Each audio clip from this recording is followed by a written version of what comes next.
अगर मैं आपसे कहूं कि जब शेयर मार्केट क्रैश होता है, तब पैसा असल में कहीं जाता ही नहीं है।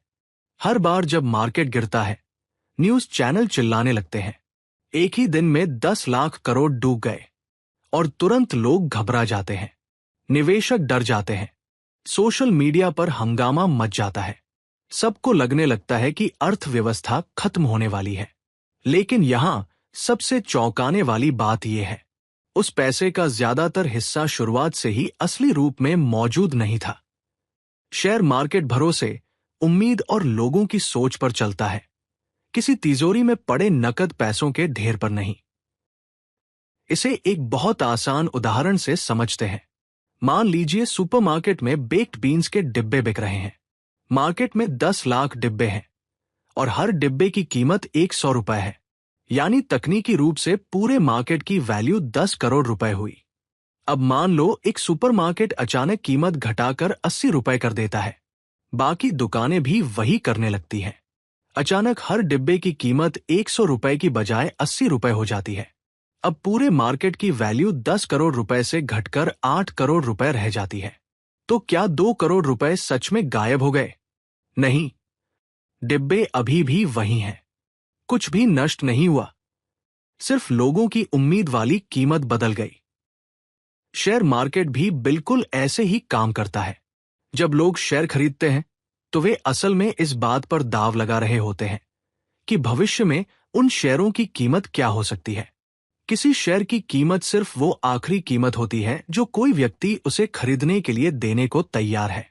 अगर भरोसा ज्यादा है तो कीमतें बढ़ती हैं। अगर डर फैलता है तो कीमतें गिरती हैं। लेकिन कीमत गिरने का मतलब ये नहीं कि अर्थव्यवस्था से नकद पैसा गायब हो गया। इसका मतलब सिर्फ इतना है कि लोग अब पुरानी ऊंची कीमत देने को तैयार नहीं हैं। जो शेयर कल 100 रुपए का था, आज 80 रुपए का हो सकता है, बिल्कुल बेक्ड बीन्स की तरह। मीडिया इसे कहता है अरबों रुपए डूब गए, लेकिन असल में ये सिर्फ उम्मीदों की नई कीमत होती है। सबसे जरूरी बात ये समझना है, नुकसान तभी असली बनता है जब कोई व्यक्ति कम कीमत पर अपना शेयर बेच देता है। अगर निवेशक शेयर होल्ड करके रखता है और बाद में कीमत फिर बढ़ जाती है, तो उसका नुकसान पूरी तरह गायब भी हो सकता है। इसीलिए अनुभवी निवेशक अक्सर कहते हैं, जब तक आप बेचते नहीं, तब तक आपका नुकसान असली नहीं है। शेयर मार्केट ज्यादातर भावनाओं पर चलता है। लालच कीमतों को ऊपर ले जाता है, डर कीमतों को नीचे गिरा देता है, और जब घबराहट में लोग तेजी से बेचने लगते हैं, तब मार्केट क्रैश खतरनाक बन जाता है। ऐसा इतिहास के बड़े क्रैश में हुआ था।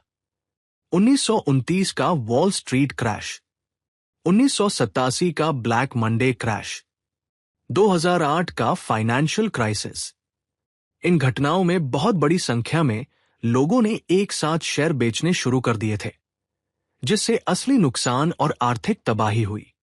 लेकिन सामान्य मार्केट गिरावट में आमतौर पर सिर्फ उम्मीदों की कीमत बदलती है।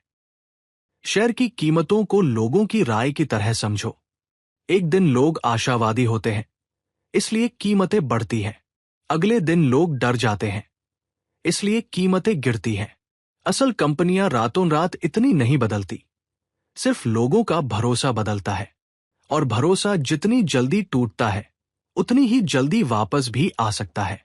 इसीलिए कभी कभी मार्केट बहुत बुरी तरह गिरता है और फिर हैरान कर देने वाली तेजी से वापस भी उठ जाता है। तो अगली बार जब आप कोई हेडलाइन सुने, शेयर मार्केट से 50 लाख रुपए करोड़ मिट गए, तो ये मत सोचिए कि ट्रकों भर पैसा आग में जल गया। ज्यादातर मामलों में जो गायब हुआ होता है, वो सिर्फ उम्मीद, भरोसा और बढ़ा चढ़ाकर लगाई गई कीमतें होती हैं। क्योंकि शेयर मार्केट में वैल्यू अक्सर भविष्य के बारे में लगाया गया एक अंदाजा होती है, और अंदाजे हर दिन बदलते रहते हैं।